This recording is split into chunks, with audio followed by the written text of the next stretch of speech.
director. Malcom Randall was the very first director and stayed here from when the first shovel of dirt was turned until around April of '98. And so that's a long time. That's what built the foundation for this organization, was the culture of excellence and the culture of customer service.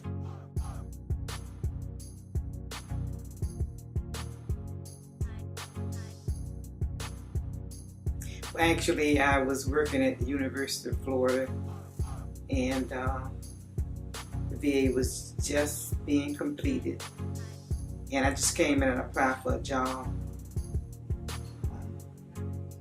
Pay back then, I think the pay started off at $1.41 an hour, but it was more than other places in Gainesville.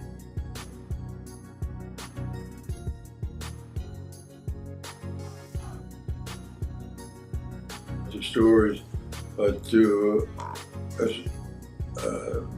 make a point on his interaction with the house staff and the patients was that on holidays, on Christmas or Thanksgiving or something like that, Malcom would be up early in the morning. I mean, generally 8 or 9 at least, going around talking with the veterans and shaking their hands, and he would take down notes and keep them. He'd go around and talk to the guy that he talked to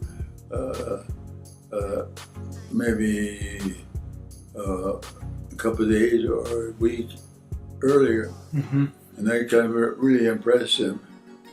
And he remembered something about them. He said, "Hey," he said, "you were in the 101st Airborne, weren't you?" And so that was one very impressive thing.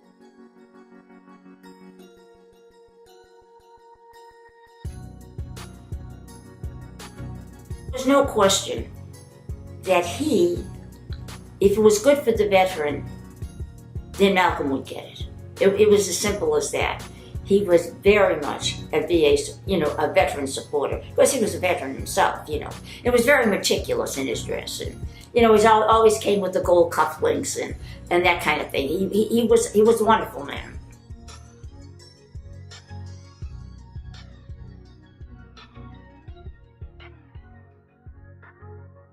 I think this hospital is what it is because of Malcom Randall and the culture that he developed from the beginning and kind of inculcated that culture into everyone who worked here. He didn't have children of his own, so basically this whole hospital and the staff that worked here were his family, his children. And when we had the annual award ceremonies, he would personally hand out the award certificates to every single employee who was getting an award. It would take all morning long to do, and each service would come one at a time, but he took personal pride in the development of every employee here. And our motto or message, our focus was always what he said was to provide concerned, compassionate, quality care to each and every veteran and to their family members. So again, he wanted us to take care of not just the veteran, but their family as well. And that's how I think we touch the hearts of all the veterans and their families.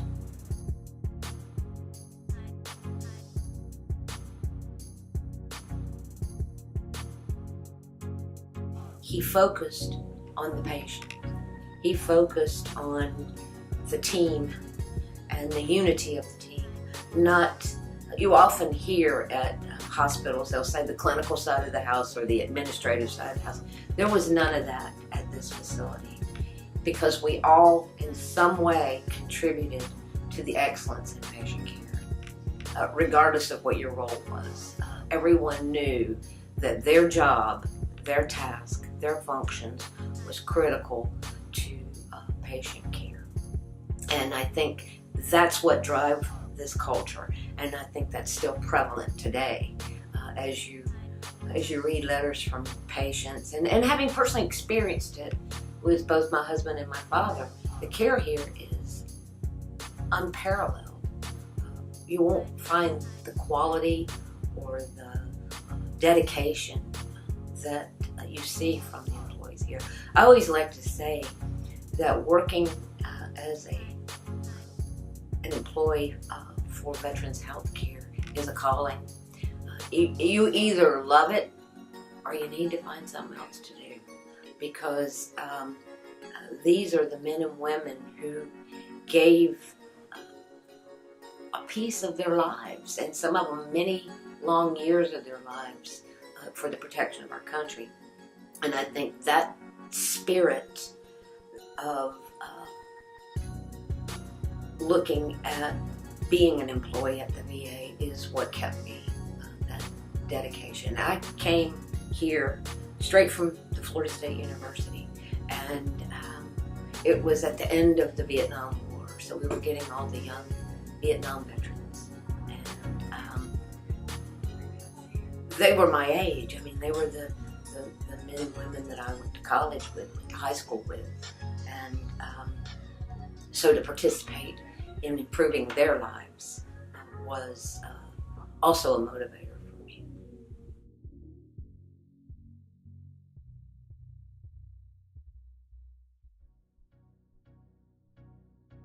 One of the things I felt was most remarkable about North Florida, South Georgia, is that I would routinely get letters from patients, and I was very careful to read every one of those letters. And the number of complaint letters versus letters of praise for our staff were about 20 to 1 in favor of people that were elated with the care they got here and thankful for the caring staff here at the hospital. And I thought that was remarkable. And a lot of the complaint letters weren't about necessarily getting bad care here. They were more about eligibility issues, that they didn't qualify for a certain device or something in their care. But I thought it was remarkable about how wonderful and caring the staff was. And I remember a gentleman stopped me in the hallway. He said, "You deserve a lot of credit for the way that the staff cares for the patients around here." And I said, really, I wish I could accept that credit. I said, but I just think these people were reared properly.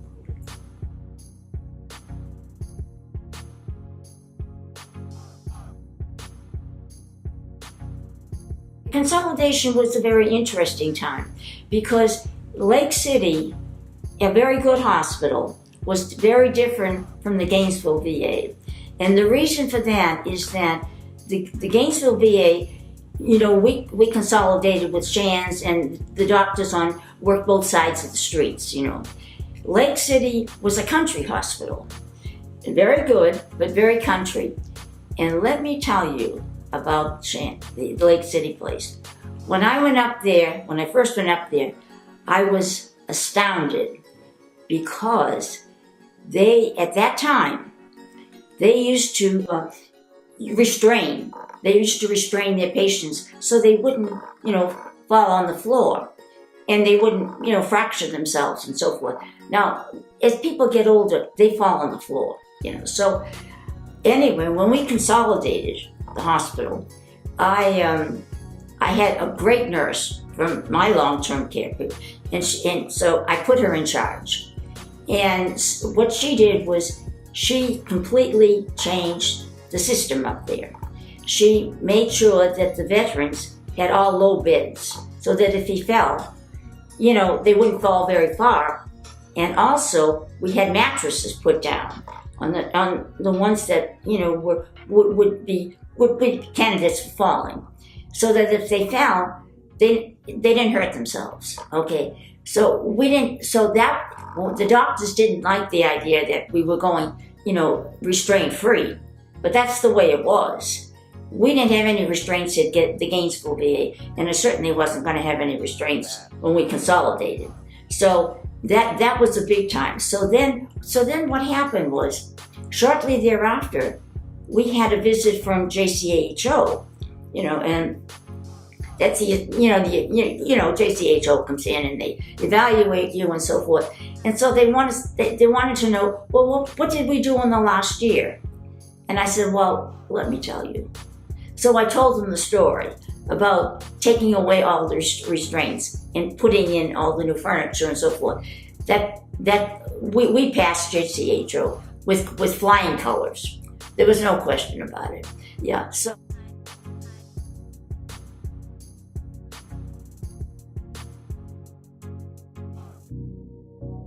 I'd say during my time here, the theme of Gainesville was we were growing, expansion, facilities and patient population. We were growing, and because we did all kinds of building in those years. We did the bed tower, we did the first parking garage, we broke ground on Jacksonville. So it was really the period of expansion.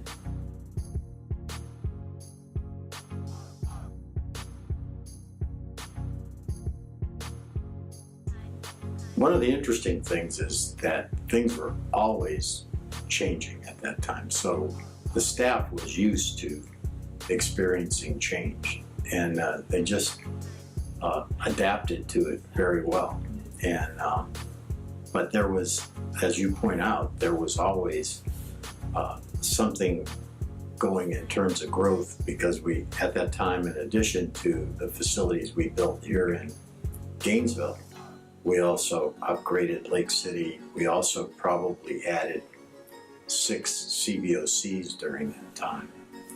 All of the rural CVOCs were started around that time.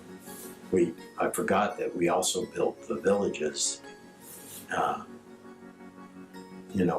clinic during that period.